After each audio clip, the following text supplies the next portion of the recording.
అందరికీ నమస్కారం. ఆధ్యాత్మికతకు పుట్టినిల్లైన భారతదేశంలో ఎందరో మహానుభావులు జన్మించారు. ప్రపంచవ్యాప్తంగా ఎనలేని కీర్తిని గడించారు. అందులో ఒకరే బోగర్ మహాశయులు. వారి గురించి నేడు మనం తెలుసుకుందాం. సిద్ధుల ప్రధాన లక్ష్యం శరీర ధర్మం, జీవితం, ఆత్మ, విశ్వం, ప్రకృతిని అర్థం చేసుకోవటం. ఆపై వాటి తేడాలను అర్థం చేసుకుని వాటి ద్వారా దైవత్వాన్ని పొందటం. బోగర్ అంటే ఆధ్యాత్మిక మరియు భౌతిక సంపద ద్వారా ఆనందాన్ని కోరుకునేవాడు అని అర్థం. సిద్ధ భోగనాథర్ అంటే ఎవరో తెలుసా? అసలు ఆయన గురించి వింటుంటే మనం ఎంతో ఆశ్చర్యచకితులం అవుతాం. దాదాపు 3000 సంవత్సరాలకు ముందు నివసించిన బోగర్ మన దేశంలోనే 18 మంది సిద్ధులలో ఒకరు. దాదాపు అంతరించిపోతున్న సిద్ధ వైద్యం అంటే వివిధ రకాల మూలికలు, మట్టి, ఖనిజాలను ఉపయోగించి రసాయనాలను, వైద్యానికి కావలసిన మందులను తయారు చేసే వైద్య విధానం. అటువంటి సిద్ధ వైద్యంలో ప్రముఖులు బోగర్ మహాశయులు. అప్పట్లోనే వృక్షాలపైన పరిశోధనలు చేసి కొత్త జాతులను సృష్టించారు. ఈరోజు ఉన్న పశ్చిమ కనుమల నుండి ఆఖరికి అమెజాన్ వరకు ఎన్నో వృక్ష జాతులను మానవాళికి ఉపయోగపడే విధంగా కొత్తగా సృష్టించబడటంలో బోగర్ చేసిన కృషి అచంచలమైనది. బ్రహ్మర్షి అగస్త్య మహాముని శిష్యరికంలో వృక్షజాతులపైన ఎన్నో పరిశోధనలు చేశారు బోగర్. బోగర్ స్వయంగా తాను రాసుకున్న పుస్తకం బోగర్ సప్తకాండ ప్రకారం క్రీస్తుకు పూర్వం 3000 సంవత్సరంలో జీవించి ఉన్నట్లు తెలుస్తోంది. భారతదేశంలో జన్మించి జీవిత సత్యాన్ని వెతుక్కుంటూ చైనాను సందర్శించారు బోగర్. వైద్యం, జ్యోతిష్య శాస్త్రం, ఆధ్యాత్మికత, యోగా మొదలైన వాటిలో జ్ఞానాన్ని పొందారు. ఇలా చెప్పుకుంటూ పోతే ఎన్నెన్నో. బోగర్ మనకు అందించిన విజ్ఞాన సంపద నేడు మనకు అనేక రకాలుగా ఉపయోగపడుతోంది. ఇండియాలో వీరిని బోగర్ అని, చైనాలో బోయాంగ్ వేయ్ లేదా పోయాంగ్ వేయ్ అని పిలుస్తారు. ప్రత్యేకత కలిగిన సిద్ధులుగా, రసవాదిగా, తత్వజ్ఞానిగా, రచయితగా అందరికీ తెలిసిన వ్యక్తి బోగర్. బోగర్ తనకు తాను తమిళ దేశంకు చెందిన వ్యక్తిగా రాసుకున్నారు. ఆయన వైగాపూర్, పళని సమీపంలోని వైగాపూర్ అనే గ్రామంలో జన్మించినట్లు ఆధారాలున్నాయి. అలాగే ఆయన స్వర్ణకారుల కులంలో జన్మించినట్లు తెలుస్తోంది. వీరు శైవ సిద్ధాంతమును నమ్ముతారు. నాద్ సంప్రదాయమును, సిద్ధ సంప్రదాయమును రెండింటినీ అనుసరిస్తూ వారణాసిలో జన్మించి దక్షిణ పదంలో కంజమలై పర్వతం పైన నివసించిన కలంగినాథర్ అనే సిద్ధుడు దగ్గర బోగర్ విద్యలను అభ్యసించారు. తన గురువు అయిన కలంగినాథర్ దేశంలో అత్యంత గొప్ప సిద్ధులలో ఒకరు. దేశంలో మొదటగా ఉన్న 9 మంది సిద్ధులలో కలంగినాథర్ ఒకరు. కలంగినాథర్ చాలా పొడవైన వ్యక్తి. శ్వాస నియంత్రణ, దీనినే వాసియోగం అని కూడా అంటారు. ఈ క్రియలో కలంగినాథర్ ఎంతో నిష్ణాతులు. కలంగినాథర్ గురువు తిరుముల్లార్. కలంగినాథర్ను కంజమలై సిద్ధర్ అని కూడా పిలుస్తారు. కంజమలై అనే ప్రాంతం సేలంకు కేవలం 14 కిలోమీటర్ల పరిధిలో ఉంది. అక్కడ శివతపురం అనే చిన్న గ్రామంలో ఈ పర్వతం ఉంటుంది. కాళీ మురుగన్ గుడి ఇప్పటికీ ఉంది. కలంగినాథర్ కాంచీపురంలో మోక్షాన్ని పొందారు. కలంగినాథర్ తన శిష్యుడు బోగర్ యొక్క ఆధ్యాత్మిక పురోగతిని జాగ్రత్తగా చూసుకున్నాడు. బోగర్ జ్ఞాన సముపార్జన ఆవిష్కరణల వెనక కలంగినాథర్ శక్తి ఉంది అని బోగర్ తన పుస్తకాలలో పేర్కొన్నారు. కలంగినాథర్తో పాటు బోగర్ ప్రయాణం సాగిస్తూ వచ్చాడు. చతురగిరి, దీనినే సుందర మహాలింగం అని కూడా అంటారు. ఇది శ్రీవిల్లిపుత్తూర్ సమీపంలోని వాట్రాప్ నుండి 10 కిలోమీటర్ల దూరంలో ఉన్న ఒక కొండల ప్రాంతం. ఇవి సిద్ధులు నివసించిన కొండలుగా పేరు పొందాయి. వీటితో పాటు పోతిగై కొండలలో గురువు కలంగినాథర్ పరిశోధనలకు వెళ్ళినప్పుడు మంత్రాలతో అడవి జంతువులను నియంత్రించటం లాంటివి బోగర్ తన కళ్ళారా చూసి ఆశ్చర్యపోయాడు. ఆ విద్యలనన్నింటినీ కలంగినాథర్ దగ్గర నేర్చుకున్నాడు. కలంగినాథర్ ఎటువంటి జ్ఞానం లేని అరణ్యంలో నివసించే గిరిజన ప్రజలకు వాసియోగం లాంటివి నేర్పించేవారు. వారి కోసం తాను ధ్యానం చేసేవారు. సిద్ధిని అణిచివేసి సిద్ధిని పొందిన వారే సిద్ధులని మన గ్రంథాలు చెబుతున్నాయి. భగవంతుని దర్శనం కోరుకునే వారిని భక్తులు అని, జ్ఞానోదయం పొందిన వారిని సిద్ధులు అని అంటారు. అంతేకాకుండా వారు పండితులు మరియు సంస్కర్తలు అని కూడా చెప్పవచ్చు. వీరికి ప్రాంతాలు, దేశాలతో సంబంధం లేదు. వారి ఆవిష్కరణలు మానవాళికి ఉపయోగపడాలి. బోగర్ ప్రపంచగమనం, దివ్యశక్తి, జీవిత తత్వం, విశ్వరహస్యాలను పరిశోధించి తెలుసుకున్న మహానుభావులు. తన గురువు కలంగినాథర్ ఆజ్ఞ మేరకు చైనా దేశంలో పర్యటించి అక్కడ తన జ్ఞానాన్ని పంచాడు. దీని వెనుక ఆసక్తికరమైన విషయం ఉంది. కలంగినాథర్ చాలా కాలం, సుమారు 1000 సంవత్సరాలు సమాధిలోకి వెళ్ళాలని నిర్ణయించుకున్నారు మరియు తన లక్ష్యాన్ని కొనసాగించటానికి బోగర్ను చైనాకు రమ్మని పిలిచారు. కలంగినాథర్ బోగర్కు సిద్ధశాస్త్రాల యొక్క అన్ని అంశాలను బోధించారు. దీర్ఘాయువును ప్రోత్సహించే మూలికా వైద్యం అయిన కాయకల్ప చికిత్స నేర్పించారు. ఈ మూలికను తిన్న తర్వాతనే బోగర్ శరీరం మెరుపుతో ప్రకాశించింది. బోగర్ దక్షిణ భారతదేశం నుండి పురాతన తామ్రపర్ణిగా పేర్కొనే శ్రీలంక ద్వారా చైనాకు సముద్ర మార్గం ద్వారా చేరుకున్నారు. తామ్రపర్ణి అనే పదం శ్రీలంకను సూచిస్తుంది. శ్రీలంక ద్వారా చైనాకు చేరుకున్నట్టు తెలుస్తోంది. ఆశ్చర్యంగా అతని ప్రయాణం ఒక విమానం సహాయంతో జరిగిందని చెబుతారు. చైనీయులకు విమానం నిర్మాణం యొక్క వివరాలను అప్పట్లో వివరించినట్టు బోగర్ సప్తకాండలో రాసుకున్నారు. తరువాత చైనా వారికి ఒక ఆవిరి ఇంజన్ ఉపయోగించి సముద్రంలో ప్రయాణించే నౌకను నిర్మించి ఇచ్చినట్లు తెలుస్తోంది. బోగర్ చైనాలో ప్రదర్శించిన ప్రయోగాల వివరాలు సప్తకాండలో స్పష్టంగా డాక్యుమెంట్ చేయబడ్డాయి. పదార్థ ద్వంద్వ సిద్ధాంతాన్ని ప్రతిపాదించిన మొదటి చైనీస్ పురుష యాంగ్ మరియు స్త్రీ ఇన్ లావోజు. అంటే హిందూ మతంలో శివుడు మరియు శక్తి భావనకు అనుగుణంగా ఉంటుంది. సిద్ధ భోగనాథర్ జీవితంలోని ఒక ఆసక్తికరమైన విషయం ఏమిటంటే క్రీస్తు పూర్వం 500 సంవత్సరాలలో చైనాకు చేసిన ప్రయాణం. అక్కడ ఒక చైనీస్ వ్యక్తి వదిలిన శరీరంలోకి తన వైటల్ బాడీని ట్రాన్స్మైగ్రేషన్ చేసుకున్నారు. అంటే పరకాయ ప్రవేశం అన్నమాట. ఆ తర్వాత బోయాన్ అనే పేరుతో, ఆ తర్వాత లావోసు అనే పేరుతో బోగర్ పిలువబడినట్లు తెలుస్తోంది. టావోయిజం వ్యవస్థాపకులైన లావోసు మ్యాటర్ యొక్క డ్యూయాలిటీ థియరీ అంటే పదార్థ ద్వంద్వ సిద్ధాంతంను ప్రతిపాదించారు. అవి మేల్ యాంగ్ మరియు ఫిమేల్ ఇన్. ఇది సిద్ధ కాన్సెప్ట్ అయిన శివ శక్తి లేదా పాజిటివ్ నెగటివ్ ఫోర్సెస్తో సరిపోలుతుంది. ఈ కాన్సెప్ట్ను మొదటగా అగస్త్య మహాముని వెల్లడించారు. చైనాలో ఆల్కెమీ అని ఒక శాస్త్రం క్రీస్తుకు పూర్వం 135వ సంవత్సరం తర్వాతే అభివృద్ధి చెందింది. క్రీస్తు పూర్వం 175వ సంవత్సరం వరకు ఒక ఆర్ట్గా ఈ శాస్త్రాన్ని ప్రాక్టీస్ చేశారు.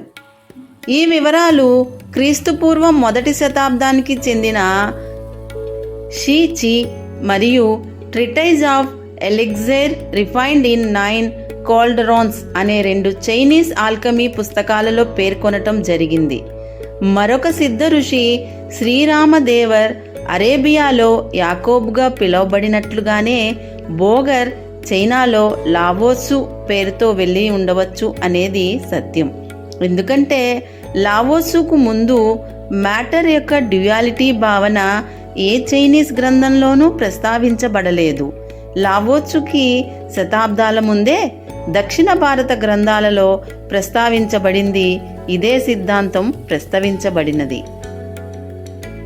ఔషధ మొక్కలు, జంతువులు, శిలీంధ్రాలు మరియు ఇతర సహజ వనరుల నుండి పొందిన ముడి ఔషధాల అధ్యయనంగా ఫార్మాకాగ్నోసీని పిలుస్తారు. దీన్ని అభివృద్ధి చేసిన మహానుభావుడు అగస్త్య మహామునీశ్వరులు. ఆయనే మొట్టమొదటి సిద్ధరుగా పేరు పొందారు. ఆయన బోగర్కు మొక్కల సారాలను ఔషధంగా ఉపయోగించే విధానం, సంప్రదాయ ఔషధ పదార్థాల ఔషధ లక్షణాల గురించి అధ్యయనం, ఔషధ ప్రయోజనాల కోసం మొక్కల సంప్రదాయ ఉపయోగాలను, మొక్కల నుండి తీసుకోబడిన రసాయనాల గురించి, సముద్ర జీవుల నుండి తీసుకోబడిన రసాయనాల అధ్యయనం గురించి, వివిధ మూలికా ప్రయోగాలను, ఇలాంటి విద్యలన్నిటినీ నేర్పించారు.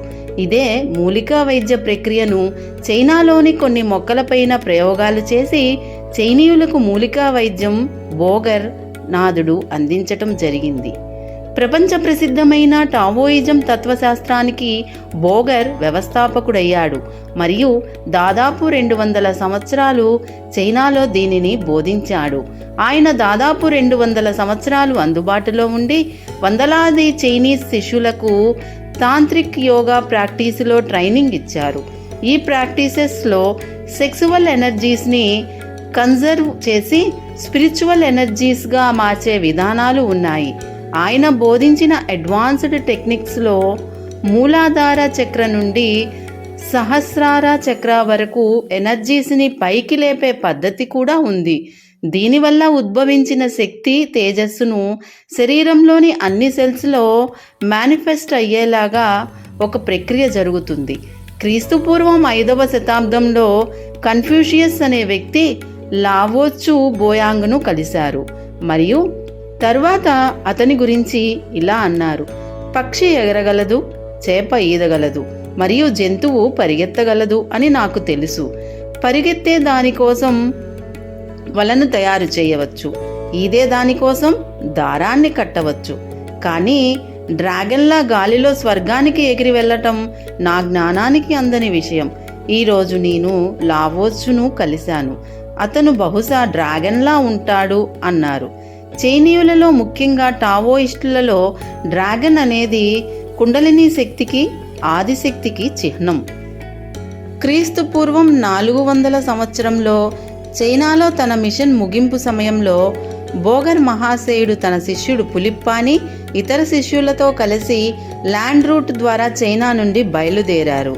టావోయిస్ట్ లిటరేచర్లో నమోదు చేసినట్లుగా అన్క్యూ మౌంటైన్ పాస్ వద్ద గేట్ కీపర్ అభ్యర్థన మేరకు లావోత్సు తన బోధలను క్రిస్టలైజ్ చేశారు. అతను 2 పుస్తకాలను రాశాడు. అవి టావోచింగ్ మరియు టీచింగ్. వారి తిరుగు ప్రయాణంలో హిమాలయ పర్వత శ్రేణులలో చాలా స్థలాలను దర్శించారు.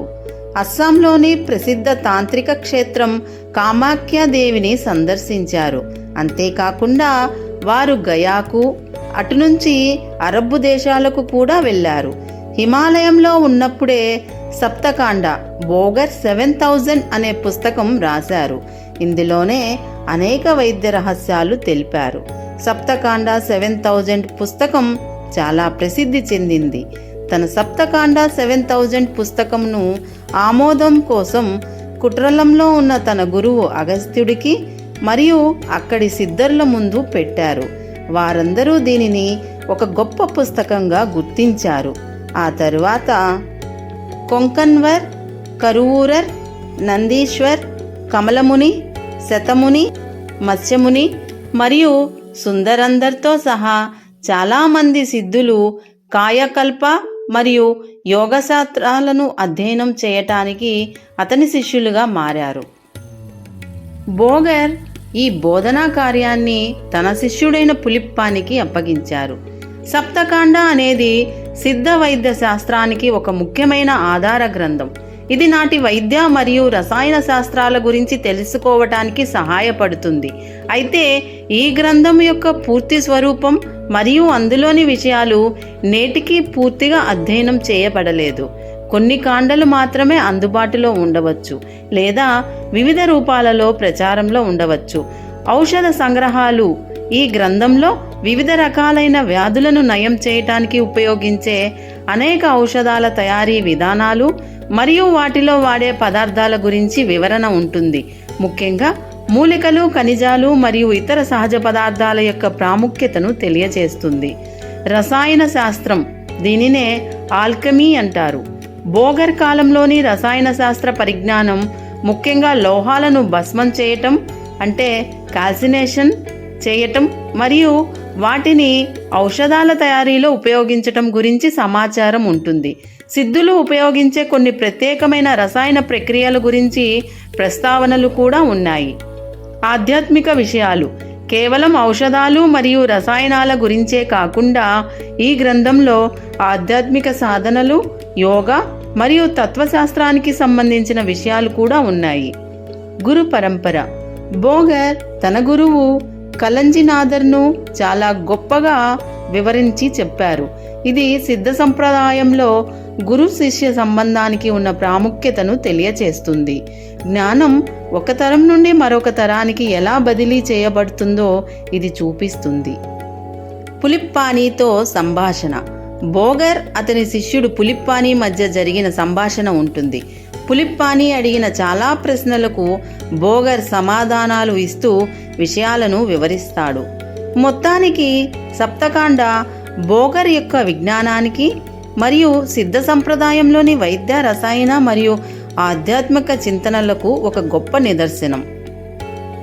ఆ తరువాత చైనీస్ శరీరాన్ని వదిలి ఇండియాకు తిరిగి వచ్చి సతురగిరి మరియు శివగిరిలో తపస్సు చేసిన తర్వాత బోగర్ శ్రీలంకలోని కటరాగమలో వెలసిన సుబ్రహ్మణ్య స్వామి అనుగ్రహం పొందటానికి వెళ్ళిపోయారు.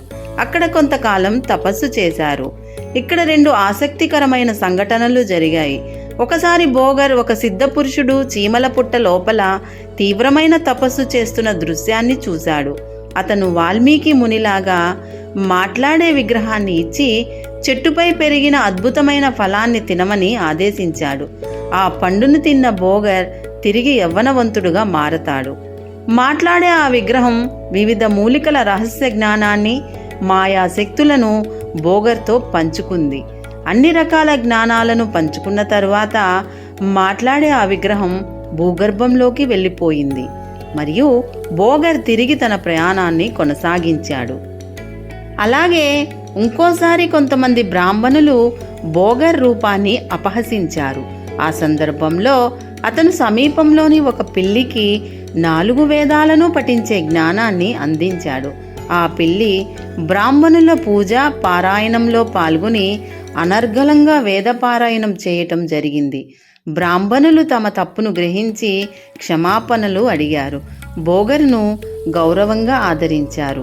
ఎంతో ఉన్నతమైన వ్యక్తిత్వం కల బోగర్ తన రసవాదాన్ని ఉపయోగించి బ్రాహ్మణుల వద్ద ఉన్న సాధారణ లోహ పాత్రలను బంగారంగా మార్చడం జరిగింది. శ్రీలంకలో అప్పటికే పలు వృక్షాలపైన అధ్యయనం చేస్తున్న అగస్త్య మహాముని ఈ బాధ్యతను బోగర్కు అప్పచెప్పారు. బోగర్ అధ్యయనం చేయటం ప్రారంభించారు.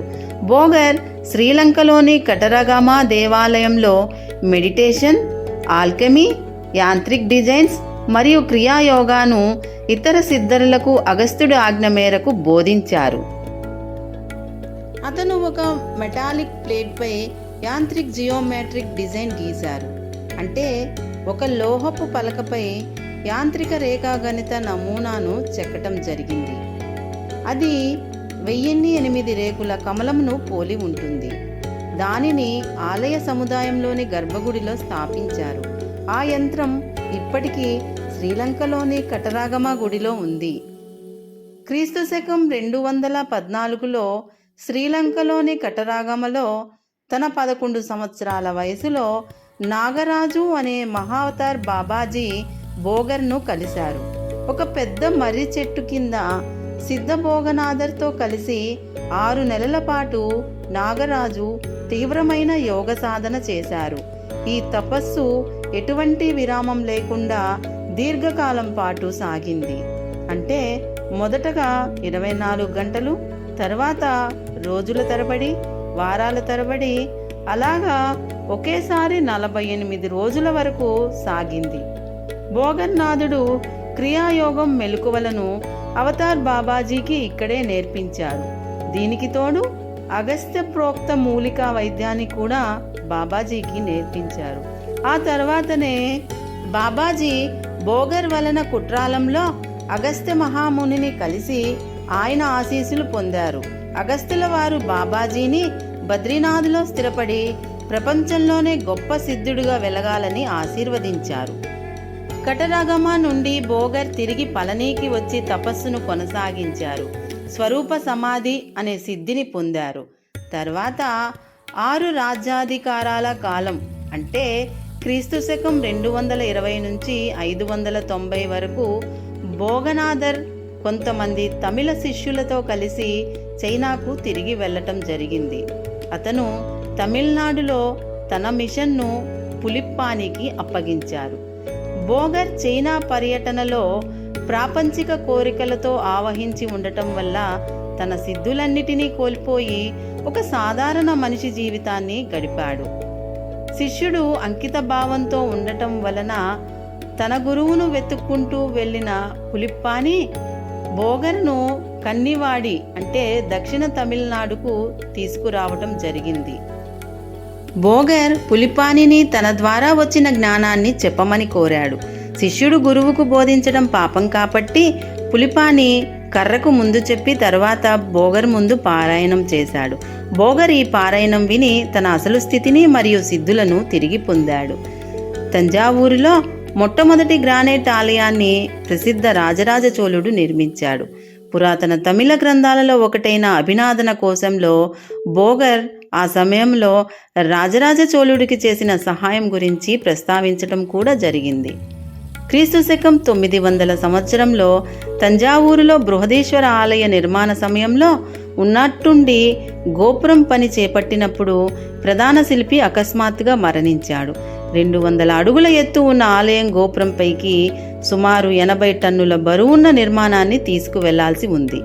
బోగర్ ఆ గుడిని నిర్మించే వారికి 200 అడుగుల ఎత్తున ఉన్న గుడిపైకి 80 టన్నుల రాతిని ఎలా చేర్చాలో సలహా ఇవ్వటం జరిగింది.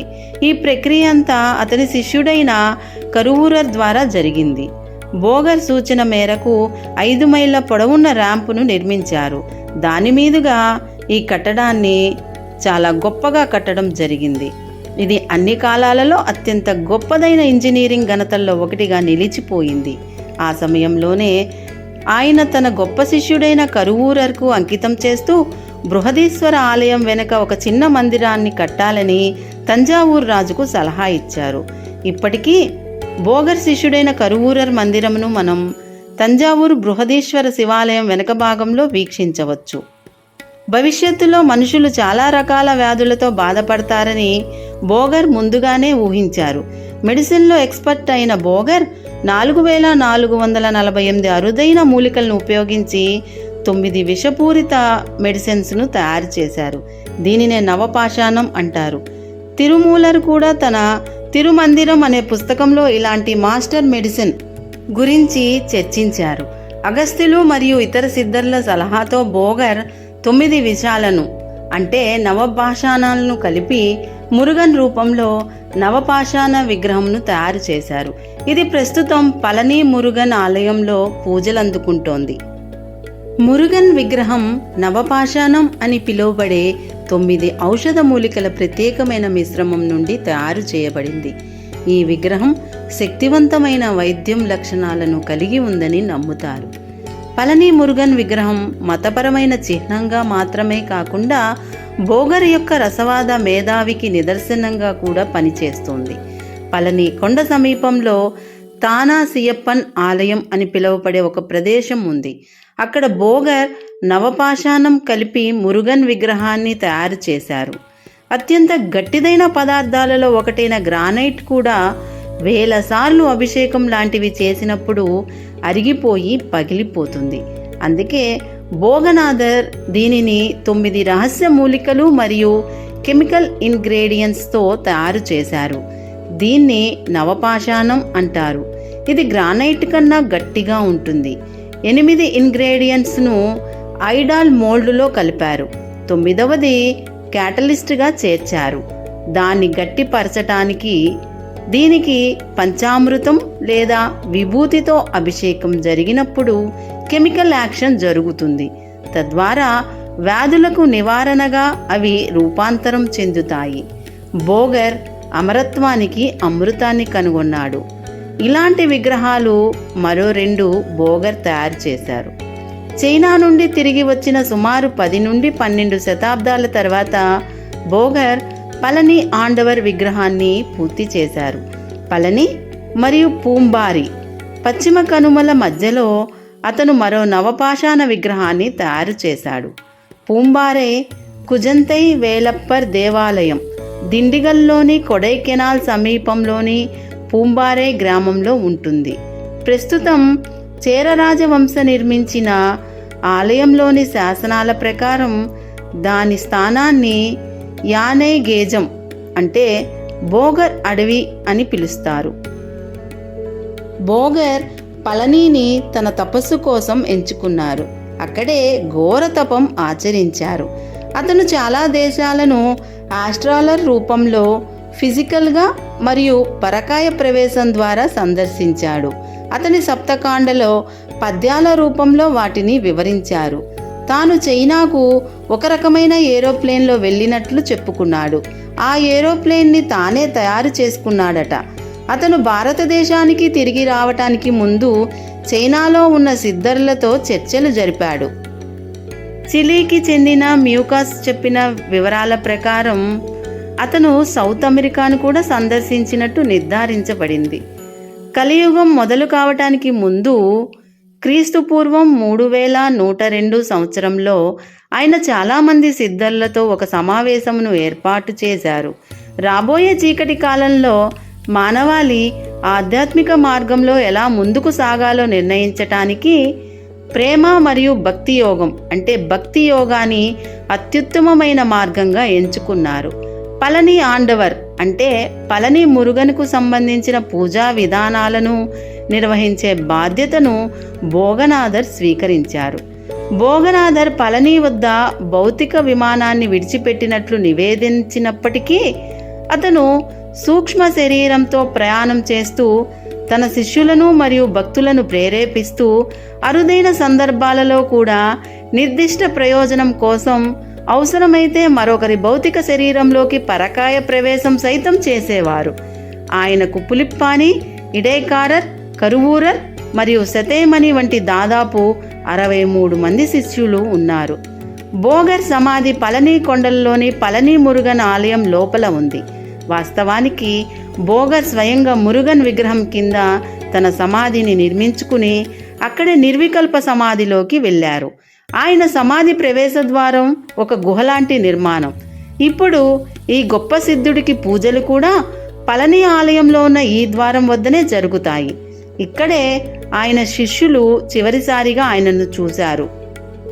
బోగర్ నిర్వికల్ప సమాధిలోకి వెళ్ళిన తరువాత అతని శిష్యుడు పులిప్పాని సిద్ధర్ మురుగన్ పూజా బాధ్యతలను చేపట్టాడు. గురువు పట్ల అతనికున్న నిజాయితీ మరియు భక్తి కారణంగా బోగర్ పులిప్పానిని తన శిష్యుడిగా అంగీకరించాడు. ఇతర సిద్ధుల మాదిరిగా కాకుండా పులిప్పాని వివాహం ద్వారా కుటుంబ జీవితాన్ని గడపాలని కోరుకున్నాడు. సిద్ధ వైద్యంలో బోగర్ సిద్ధర్ పుస్తకాలు: బోగర్ 7000, బోగర్ జనన సాగరం, బోగర్ నిఘండు 1200, బోగర్ నిఘండు కరుకిడై, బోగర్ మెడికల్ ఎపిక్ 1000, బోగర్ మునివర్ 700, బోగర్ వైతీయ కావ్యం 1000, బోగర్ వైద్య పురాణం. ఇప్పటికీ బోగర్ మహాశయులు సూక్ష్మ రూపంలో ప్రతిరోజు పొద్దున తిరుమల శ్రీ వెంకటేశ్వర స్వామి వారి విగ్రహ దర్శనం కోసం వస్తారని, తానే సిద్ధుడిగా ముందు నిలబడి వచ్చే భక్తులకు ఆశీర్వాదం అందజేస్తారని చెప్తారు. ఇటువంటి గొప్పవారు, జ్ఞానద్రష్టలు మన దేశంలో ఉన్నారు. వారందరినీ ఆదర్శంగా తీసుకుని జ్ఞానాన్ని ఆధ్యాత్మిక వాతావరణంలో సాధించాలని ప్రార్థిస్తున్నాం.